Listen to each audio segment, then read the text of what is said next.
नमस्कार, NMF news पर आप सभी को बहुत स्वागत। मैं हूं आपके साथ अभिषेक पुंडीर। महाराष्ट्र के जलगांव से इस वक्त बड़ी खबर आ रही है, जहां दो गुटों में हिंसा हुई। हिंसा इतनी बढ़ गई कि मंत्री गुलाब राव पाटिल के परिवार को जो गाड़ी लेकर जा रही थी, उस गाड़ी पर पथराव किया गया, हमला किया गया। हालात इतने खराब हो गए कि जलगांव में कर्फ्यू लगाना पड़ा। 31 दिसंबर की रात की घटना है और 1 तारीख तक भी वहां कर्फ्यू लगा हुआ है। बताने क्या कुछ पूरा मामला महाराष्ट्र का ये है, मेरे हमारे वरिष्ठ सहयोगी पंकज प्रसून सर, बहुत बहुत स्वागत। क्या कुछ हुआ जलगांव में सर? जलगांव में 31 दिसंबर की रात जब पूरा देश नए साल का जश्न मना रहा था, तो एक मंत्री हैं शिवसेना शिंदे गुट के, नाम है गुलाब राव पाटिल।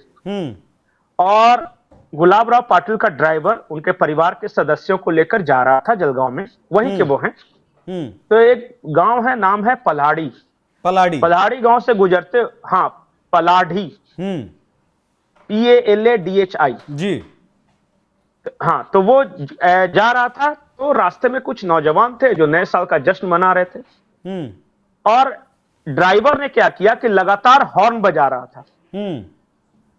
तो वो लड़के आके चिढ़ गए थोड़ा, बोले कि हॉर्न क्यों बजा रहा है, हमें सब सुनाई देता है, सब दिखाई देता है। तो ड्राइवर झगड़ा करने लगा, कहा कि रोड पे नाचने की जगह है क्या। वहां से ये मामला धीरे धीरे बढ़ा। फिर वो नौजवानों में और ड्राइवर में कुछ बकझक हुआ और हल्की फुल्की मारपीट हुई। उसके बाद क्या हुआ कि परिवार चला गया। अब गुलाब राव पाटिल के समर्थक इकट्ठा हुए और आए गांव कि कौन है वो युवक, हम उसको सबक सिखाएंगे, और युवकों को मारा पीटा। और इसी प्रतिक्रिया में गांव वाले इकट्ठे होने शुरू हो गए और दोनों ओर से हिंसक झड़प शुरू हो गई। और इतनी हिंसा बढ़ गई कि वहां खड़ी गाड़ियों में आग लगा दी गई। कई लोग, पथराव दोनों तरफ से शुरू हो गया, कई लोग घायल हुए, कर्फ्यू लगाना पड़ा। अभी भी वहां पे कर्फ्यू लगा हुआ है जिस वक्त हम ये वीडियो बना रहे हैं। अभी जो वहां के SSP हैं रनाडे जी, उन्होंने बताया कि 1 तारीख के शाम तक ये कर्फ्यू रहेगी और जरूरत पड़ी तो हम बढ़ाएंगे भी। हो सकता है कि रात तक ये रहे, कल सुबह ये कर्फ्यू उठे। अच्छा, अगर आपको अपडेट आपके पास हो, जो परिवार साथ था गाड़ी में, वो परिवार सुरक्षित घर पहुंच गया? नहीं, परिवार सुरक्षित है, उसके साथ कुछ नहीं हुआ है। ये पूरी तरह अहम की लड़ाई है, अहम की लड़ाई। अच्छा देखिए, गांव में अगर कहीं जा रहे हैं नौजवान, नए साल का जश्न मना भी रहे हैं, तो ठीक है ना, वो बोल दें, किनारे हो जाएंगे। और यहां भी एक तो वो नौजवान हैं, अब किस नशे में थे कि नहीं थे इस बारे में मैं भी श्योर नहीं हूं, लेकिन अगर उन्होंने कह भी दिया कि लगातार हॉर्न क्यों बजा रहे हो, तो आगे बढ़ जाना था। उस ड्राइवर को उलझने की क्या जरूरत थी? मान लिया कि हो भी गया वहां पे, फिर जाकर वापस गुलाब राव पाटिल के समर्थकों को गांव आने की क्या जरूरत थी? इस सबक सिखा देंगे। और क्या मंत्री को सत्ता का इतना बड़ा अहंकार होता है कि वो पूरे के पूरे गांव पे हमला करने आ गया? दादागिरी है। नहीं, ये भी तो साफ नहीं है ना कि मंत्री ने कहा होगा इस बारे में कि आप जाइए, जाकर मंत्री ने नहीं कहा। अरे मंत्री ने कहा या नहीं कहा, लेकिन मंत्री जी के समर्थक गांव वालों से बदला लेने आए या नहीं? वो होता है ना, वो कहावत है, होता चना बाजेगा ना। एग्जैक्टली, अब आप सही पकड़े। अच्छा, एक चीज और मैं बोलता हूं, क्या इसे टाला नहीं जा सकता था? मान लिया कि उनके समर्थक जा रहे होंगे, मंत्री जी को किसी ने तो बताया होगा। 2 घंटे तक अगर वहां हिंसा होती रही और दोनों ओर से मारपीट चलता रहा, तो क्या मंत्री जी अपील नहीं कर सकते थे अपने समर्थकों से, या गांव वालों से कहते हैं कि हम माफी मांग रहे, गलती हो गई? ताकत प्रशासन मेरे हाथ में, ताकत मेरे हाथ में, लोग मेरे हैं। एक पलाड़ी जैसे गांव के गांव वालों की हिम्मत कैसे हो गई हमारे परिवार से अपशब्द कहने की? ये जो अहंकार है ना, यहीं से सारी गड़बड़ शुरू हुई है। और अब देखिए, अब तो राजनीतिक बयानबाजी शुरू हो गई है वहां।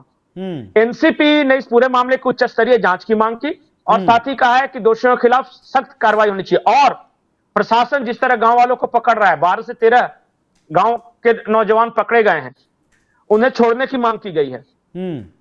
इतना ही नहीं, राष्ट्रवादी कांग्रेस पार्टी, चूंकि वहां राष्ट्रवादी कांग्रेस पार्टी ही मजबूत है, और उन्होंने कहा है कि सरकार जब खुद ही हिंसा इस तरह करवाएगी तो हिंसा कंट्रोल कौन करेगा? महाराष्ट्र में मान लिया कि अभी तक तो जो भी है घायल कुछ लोग हैं और 12-13 लोग अरेस्ट हुए हैं, लेकिन संपत्ति का नुकसान बहुत हुआ है। ये सरासर गुलाब राव पाटिल के लोगों के अहंकार की वजह से हुआ है कि मेरा मंत्री है, मेरा प्रशासन है, मेरे पास लोग हैं, गांव वालों को मैं सबक सिखाऊंगा। और गांव वालों ने विरोध किया इसका। तुम मेरे गांव में आके मेरे लड़कों को कैसे मार सकते हो? नहीं पंकज जी, आमतौर पर ऐसा देखा गया है, अगर मंत्री या मंत्री का परिवार कहीं से निकल रहा है तो लोग सम्मान करते हैं उसका।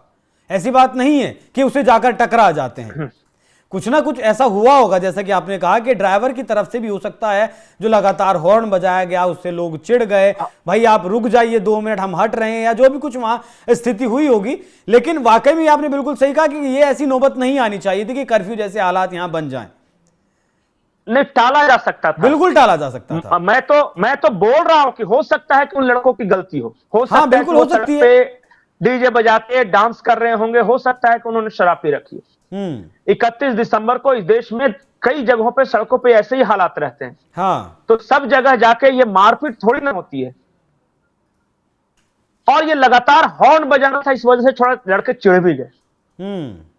ऐसा क्या था यार? ठीक है ना, मतलब मैंने बताया ना कि ये ड्राइवर की गलती हो, मैं परिवार की गलती नहीं मानता, वो तो महिलाएं हैं, उनके बारे में क्या बोलूं। लेकिन अगर ड्राइवर की गलती है तो मंत्री को उस ड्राइवर को डांटना चाहिए। अगर इनके समर्थकों ने ये काम किया तो डांटना चाहिए। अभी भी मंत्री जाए, बोले कि मेरे अगर लोगों से गलती हुई है तो भाई मेरी गलती है, मैं माफी मांगता हूं, और जो बच्चे हैं वो छोड़े, बात आई गई हो जा सकती है। और इतना कर्फ्यू, हिंसा, ये माहौल, ये सही नहीं है। नहीं, सत्ता का जो नशा होता है पंकज जी, वो ऐसे ही थोड़ा ही खत्म हो जाता है। सर चढ़ करके तो बोलता ही है वो। तो यही तो बता रहे हैं ना, ताकत, हनक। मंत्री जी हैं, पुलिस प्रशासन उनका है, क्या कर लेगा कोई? यही वजह है और कुछ नहीं। ये मैंने तो शुरू में कहा कि अहंकार है, उस तरफ से तो कोई एंगल नहीं है। नहीं, दूसरा कोई एंगल नहीं है। सिर्फ एक चीज और है जो कहा जा रहा है, हालांकि मैं कंफर्म नहीं हूं, कि इस गांव ने पिछले चुनाव में इनको, गुलाब राव पाटिल को वोट न देकर किसी दूसरी पार्टी को वोट दिया था। तो वो खुन्नस हो सकता है। नहीं, कुछ ना कुछ तो है। इतना विवाद एकदम से अचानक नहीं बढ़ता पंकज जी। कुछ ना कुछ तो पहले जो है वक्त के गर्भ में रहा होगा, जो फूटा होगा ज्वालामुखी बनकर। हालात ऐसे आ गए, कर्फ्यू जी हो सकता है कि विरोध किया हो सकता है कि दूसरे पक्ष को वोट दिया हो। फिलहाल जो भी कुछ इस मामले में अपडेट आएगी वो आप तक हम पहुंचाते रहेंगे। फिलहाल खबर यही है कि आज शाम यानी 1 जनवरी की शाम तक जलगांव में कर्फ्यू रहेगा। हालात अगर सामान्य रहे तो कर्फ्यू हटा दिया जाएगा, स्थिति सामान्य हो जाएगी। लेकिन अगर ऐसा लगा स्थिति सामान्य होने लायक नहीं है, दोनों गुट अभी भी रंजिश पर या लड़ाई पर उतारू हैं, तो ये कर्फ्यू आगे भी जारी रह सकता है। कब तक जारी रहेगा नहीं पता लगेगा। बाकी पंकज जी बहुत बहुत धन्यवाद। इस खबर से जुड़ा जो भी कुछ अपडेट होगा एनएमएफ न्यूज आप तक सबसे पहले पहुंचाता रहेगा। नमस्कार।